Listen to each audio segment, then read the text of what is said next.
শুধু হজরত আদম আলাইহিস সালামের গল্প না, এটা তার সৃষ্টির আগের এক অজানা সময়ের আসল ঘটনা, যে সময় পৃথিবীতে কোনো মানুষ হাঁটাচলা করত না। সেই সময় অন্য কিছু এই পৃথিবীতে রাজত্ব করত। তারা ছিল জিন জাতি। তারা বিদ্রোহ করল, ফেরেশতাদের সাথে লড়াই করল।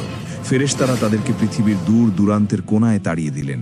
তারপর একদিন আল্লাহ তাআলা বললেন, আমি পৃথিবীতে একজন খলিফা সৃষ্টি করব।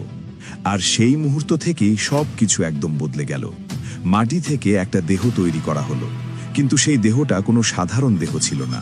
ফেরেশতারা সবাই সিজদায় পড়ে গেলেন, কিন্তু একজন প্রত্যাখ্যান করলেন। তার নাম ছিল ইবলিস। সে বলল, আমি তার চেয়ে উত্তম, কারণ আমাকে আগুন থেকে তৈরি করা হয়েছে আর তাকে মাটি থেকে। ইতিহাসের প্রথম বর্ণবাদী ছিল সে। শয়তান তার উৎস নিয়ে গর্ব করল, আর এ কারণেই মানুষকে পৃথিবীতে পাঠানো হলো। কিন্তু এটাও আল্লাহর পরিকল্পনা ছিল। আপনি দেখছেন ইসলামের নির্দেশনা। আমরা নবীদের গল্পের সিরিজ চালিয়ে যাচ্ছি। ভিডিওগুলো চালিয়ে যেতে আপনার সাপোর্ট খুব জরুরি। ভিডিওটা লাইক করুন, কমেন্ট করুন আর চ্যানেল সাবস্ক্রাইব করুন। আপনি যদি প্রস্তুত থাকেন তাহলে চলুন শুরু করি। একটু ভেবে দেখুন তো, এমন একটা সময় যখন ইতিহাস এখনো লেখা শুরু হয়নি, যখন মানুষের নামটাও কোথাও ছিল না। পৃথিবী ছিল, আকাশ ছিল, পাহাড় ছিল, নদী ছিল, কিন্তু কোথাও একজন মানুষও ছিল না। তাহলে কি এই পৃথিবী খালি ছিল? না, একদমই না। কোরআন আমাদের একটা খুব গুরুত্বপূর্ণ কথা বলে ফেরেশতাদের মুখ দিয়ে। যখন আল্লাহ ফেরেশতাদের জানালেন যে তিনি মানুষ সৃষ্টি করবেন, তখন তারা তাড়াতাড়ি বলে উঠলেন, আপনি কি এমন কাউকে সৃষ্টি করবেন যে পৃথিবীতে ফাসাদ করবে আর রক্তপাত ঘটাবে? মানুষ তখনও সৃষ্টি হয়নি, কিন্তু ফেরেশতারা এমনভাবে বললেন যেন তারা আগে থেকেই দেখে ফেলেছেন যে এই সৃষ্টি রক্তপাত ঘটাবে।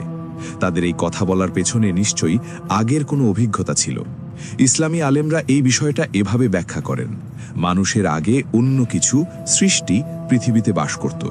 সেই সৃষ্টি ছিল জিন। জিনকে আল্লাহ আগুন থেকে তৈরি করেছেন। তিনি তাদেরকে বুদ্ধি, ইচ্ছাশক্তি আর স্বাধীনতা দিয়েছেন, ঠিক যেমন পরে মানুষকে দেবেন। ইসলামী আলেম আর তাফসিরের বই অনুসারে আদম আলাইহিস সালামের আগে জিনরাই পৃথিবী শাসন করত। এই পৃথিবীটা তাদেরই ছিল। তারা পাহাড় হয়েছে, সমুদ্র পাড়ি দিয়েছে, জাতি গড়েছে, বসতি তৈরি করেছে, সমাজ গড়ে উঠেছে, আর ক্ষমতার লড়াই শুরু হয়েছে। কিন্তু সময়ের সাথে সাথে তাদের মধ্যে একটা অসুখ দেখা দিল। অহংকারের উপর ভিত্তি করে লোভ বাড়তে লাগল। শক্তিশালীরা দুর্বলদের পিষে ফেলতে লাগল। লুটপাট শুরু হলো, যুদ্ধ বেঁধে গেল, রক্ত ঝরতে লাগল। যে পৃথিবীটা একসময় শান্তির জায়গা ছিল, সেটা এখন রক্তের ময়দান হয়ে গেল। জিনরা একে অপরের সাথে লড়াই করত, আর হিংসা দৈনন্দিন জীবনের অংশ হয়ে গেল।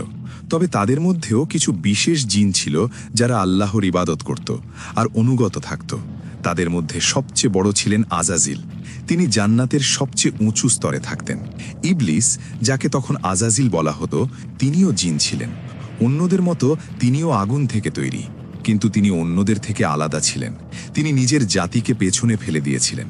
তিনি রক্তপাত করেননি, বিদ্রোহ করেননি, বরং এমন ইবাদত করতেন যে বলা যায় কোনো ফেরেশতাও তার ধারে কাছে যেতে পারত না। ইসলামী আলেমদের বর্ণনা অনুসারে আজাজিল পৃথিবীতে, আকাশে, সমুদ্রে, পাহাড়ে এমন কোনো জায়গা বাকি রাখেননি যেখানে তিনি সিজদা করেননি। সব জায়গায় তাসবিহ পড়েছেন, আল্লাহর প্রশংসা করেছেন আর সিজদায় পড়েছেন। এই ইবাদতের কারণে তার মর্যাদা এত উঁচু হয়ে গিয়েছিল যে তিনি ফেরেশতাদের মধ্যে গ্রহণযোগ্য হয়ে গেলেন।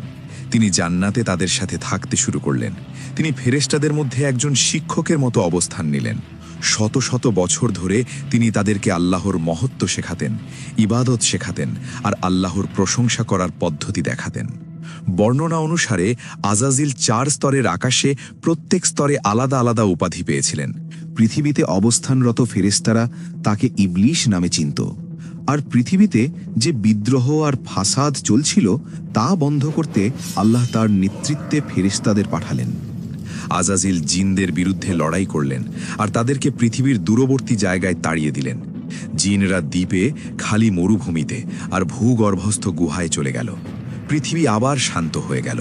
পাহাড়গুলো চুপ করে গেল, নদীগুলো পরিষ্কার হয়ে বয়ে চলল। আজাজিল এতে খুব খুশি হয়েছিলেন। তিনি একটা বড় সাফল্য পেয়েছিলেন। আর মনে রাখবেন, তিনি তখনও জিনই ছিলেন, ফেরেশতা নন। ফেরেশতারা আল্লাহর অবাধ্য হন না, তারা শুধু অনুগতের জন্য তৈরি, তাদের কোনো স্বাধীনতা নেই। কিন্তু আজাজিল আগুন থেকে তৈরি, তার ইচ্ছা শক্তি ছিল, তার সামনে স্বাধীনতার দরজা খোলা ছিল। এখনো পর্যন্ত দরজা বন্ধই ছিল, কিন্তু কখনো তালাবদ্ধ ছিল না। কিছু বর্ণনা আর তাফসিরের আলেমরা এই বিস্তারিত কথা বলেন যে আজাজিল যখন তার ইবাদত আর সাফল্যের কারণে উঁচু হয়ে উঠছিলেন, তখন তার ভেতরে অহংকার ধীরে ধীরে বাড়তে শুরু করেছিল। তবে তখনও সেটা প্রকাশ্যে বের হয়নি। কিন্তু আল্লাহ তো সব সত্য জানতেন, আর তিনি ইবলিসের আসল চেহারা দেখিয়ে দেবেন। জিনদের সরিয়ে দেওয়ার পর পৃথিবী একেবারে আলাদা কোনো সৃষ্টির অপেক্ষায় ছিল। আল্লাহ সূরা কাহাফের ৩৮ নম্বর আয়াতে বলেন, আমি আকাশমণ্ডলী, পৃথিবী এবং এর মধ্যে যা কিছু আছে সব কিছু ৬ দিনে সৃষ্টি করেছি এবং আমাকে কোনো ক্লান্তি স্পর্শ করেনি।